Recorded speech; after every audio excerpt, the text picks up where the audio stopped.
Welcome to the Canadian SME Small Business Podcast, your source for ideas and insights driving today's entrepreneurs.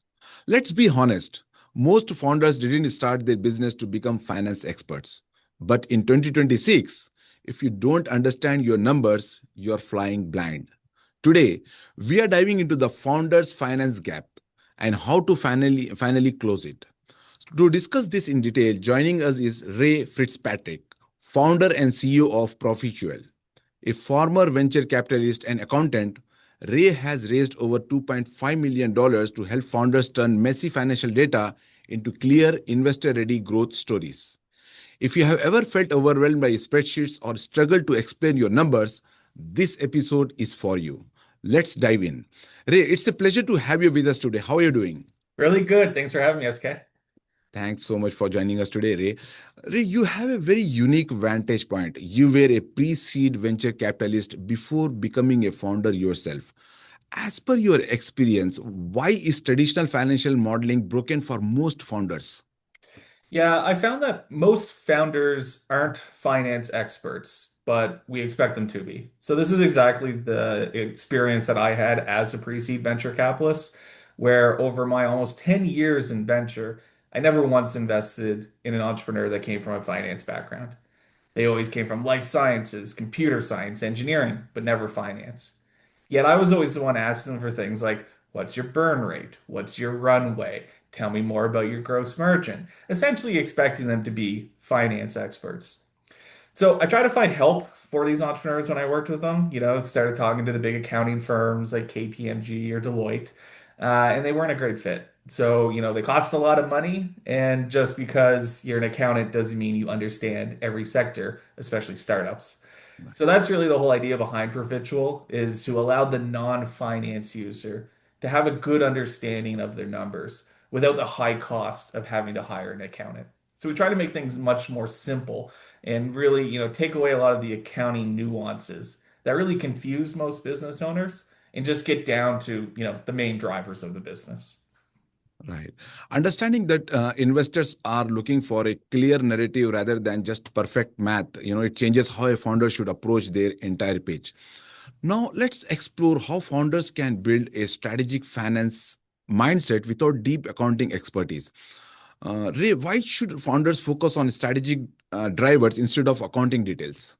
Yeah, no, and I love what you just said too about, you need to have a story. And so as, founders or entrepreneurs were always told, perfect our pitch, perfect our story. What we think is really powerful is when that story you have in like a pitch deck matches the financial story of your business. And when those two things are paired together, you have a really compelling narrative. And really that's what we think about when we think about finance from a strategic standpoint. So our goal when we work with any founder is to never turn them into a CPA. We have enough accountants, but we need them to think strategically about their finances and the main drivers of their business and how they make money. So we try to really advocate that, entrepreneurs don't get too wrapped up in, the things that get the accountants excited. Debits and credits and amortization and, WAC and all those types of things. But really focus on, where do I make money? If I make an action, if I do something, how does that affect my business? So, don't be an accountant, but we always want our entrepreneurs to have finance kind of in the background, in the back of their mind. So, if they think about hiring a new employee, that's great. There's a job they want them to do. But we want them to think like, well, wait a minute, does that increase my burn rate? Does that reduce my runway? What are the financial implications of doing that? So that's what we really think about when, finance from a strategic standpoint. It's not the debits and credits. We got the accountants to do that. It's thinking strategically about it and, what impact do you have on your finances when you're making business decisions? And I believe, Ray, leaving the technical accounting to the pros, it allows a CEO or entrepreneur to focus on the levers that actually exploit opportunities and mitigate real risk. Now, let's look at how AI CFO tools like Andy simplify financial forecasting. Why shouldn't founders rely blindly on AI for financial modeling? Yeah, when we think of finance, unfortunately for most business owners, this isn't a task that you like start and finish. From like a legal perspective, you actually start in a corporation and you finish it and then it's done. finance really, lives with your business and evolves with you over the length of your company being in operation. So a financial model that you build that you don't understand doesn't help anybody. So getting Claude or getting some AI generated forecast, you might end up building something that looks nice, but if you don't understand those main drivers like we were just talking about, it doesn't help you out. It doesn't help you assess risk within your business model, or when things change, how is it going to affect you? So AI is really helpful in that it speeds up the ability to make financial forecasts or interpret them. But it's something that the business owners at least need to take, some level of effort with to make sure that they understand those main drivers so that when things inevitably change, they're able to make the appropriate adjustment.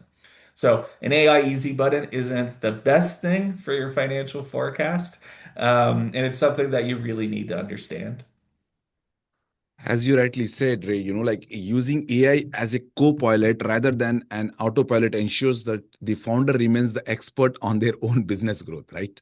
Exactly. It's fun. We had a client recently, and they ended up using Claude to, take a financial forecast they created within Profitual, and they wanted to add an extra couple years. So the forecast was years 1 to 3, and they wanted to add years 4 and 5.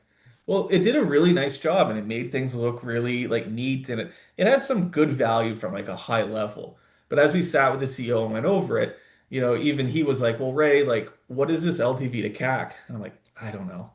And I'm like, well, why did this gross margin go down in the years that we already created? Like, we didn't put that in there. Oh, yeah. We basically got to the point where it was a nice discussion topic, but he's like, Ray, all right, let's go back and let's build this out in Perpetual so we can actually speak to the numbers, understand the numbers, and know that they're like rooted in reality. So AI was really great to kind of set the stage for that conversation, but we still needed to get our hands a little dirty and go in and readjust it after. Right. To the startup founders watching in 2026, I don't know my numbers is an answer that will end your fundraising journey instantly. AI tools like Andy at Profitual are amazing because they get you to the analysis stage in 5 minutes. But you still have to own the data. If an investor asks about your burn rate or revenue retention and you look at your screen for the answer, you have lost. Use AI to build the model, but use your brain to understand the story it's telling. Your financial intelligence is your strongest negotiation tool. Don't outsource your understanding. Now, let's explore how automated reporting prepares businesses for investor readiness. Ray, how does real time financial tracking improve cash runway management? Well, we find a lot of the founders are, like myself as a founder, sometimes it's really hard to remember things. The amount of weeks I wake up and think, is this pay week? Is staggering. So I can't even keep that straight, and it's deeply personal to myself. So we find getting real-time data from a business perspective is the best way for you to stay on top of your numbers, understand your numbers, and make an adjustment in real time. Finding out, today that you have a cash flow problem for next week, you don't have a lot of time to adjust. But if you know 6 months ago that you're going to have this cash flow issue, now you can make plans. That was really one of the, sticking points for us to start Perpetual is we were working with a startup company. They were doing well, generating a lot of revenue, raised venture capital money, I think 3 institutional investors. And, their, quarterly reporting to us said they had 12 months of runway. Well, a couple weeks later, we get a phone call. Turns out they only have 6 months of runway. Now we got to scramble. Oh, geez, like all of our plans that we had in place, we're not able to execute on them. Do we need to do a bridge round of financing? You know, Understanding these issues and when they're going to pop up and having time to make plans is just so important. So, as far as, cash runway management, knowing today is a lot better than knowing tomorrow. Mhm. Now, finally, let's look at how building block modeling supports smarter growth planning. Ray, how do scenario planning tools help founders prepare for growth challenges? Yeah, and so we use at Perpetual, we call our building block methodology. But really, what that means is, we focus on the main drivers. So we pull together all of our building blocks, about 9 of them. And if you're able to really think through those strategically, you have a really solid financial forecast. So a lot of folks think there's like the forecast. I'm going to build a financial forecast. But really, what we advocate for is to have multiple forecasts showing multiple scenarios. So, at the very least, we advocate for a base scenario, a growth one, and a worst case scenario. So I would much rather be sitting here today, operating on my base scenario. So I understand, what my payroll is going to be next week. I understand what my revenue targets are. This is what I'm operating under.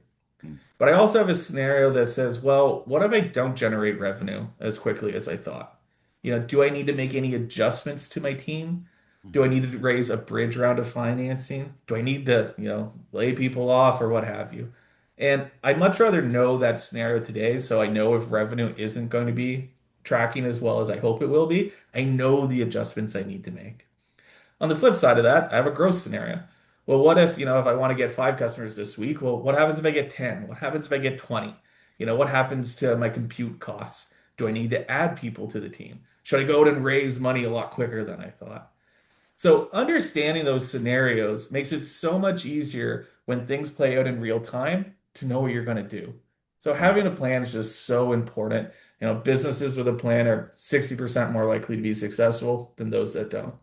But there is more than one plan. The only thing we ever guarantee our clients is whether they build a financial forecast or we do, it's going to be wrong. So mhm. we know it's going to be wrong, but we need to have a plan. And if we have one, we have a much higher degree of success. Right. I believe providing a visual way to see how one new hire affects the burn rate makes high level financial planning accessible to everyone. Ray, before we wrap up, what is one key piece of advice for founders overwhelmed by financials? Yeah, just start. Especially from a financial forecasting perspective, just mentioned the only thing I know for sure is the forecast is going to be wrong. And that's true. But how do you make these things better? The only way to do it is to iterate over time, to get new information and update your plan. If you never start, you can't do that. So this isn't as much of a technical challenge as I think a lot of accountants and folks like to make it out to be. It's something that you can simplify. Use tools to make it easier. I don't build these financial forecasts from scratch. Profitual is a great tool. There's also lots of great free tools available in Excel. So use a tool like that, get started. Don't worry if you don't have perfect information. No one does. The forecast is going to be wrong, but your whole goal is to just make it better over time. Mhm. That is a great reminder that the numbers are just a tool to help you tell your business story. Thank you so much, Ray, for joining us today and sharing your insights with our listeners.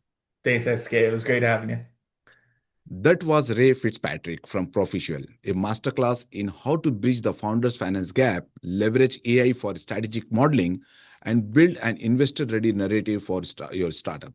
Thank you for tuning in to the Canadian SME Small Business Podcast. Be sure to subscribe and visit CanadianSME.ca for more tools and resources. A special thank you to our partners, UPS and ADP, our exclusive HR partner, for their ongoing commitment to empowering small businesses across Canada.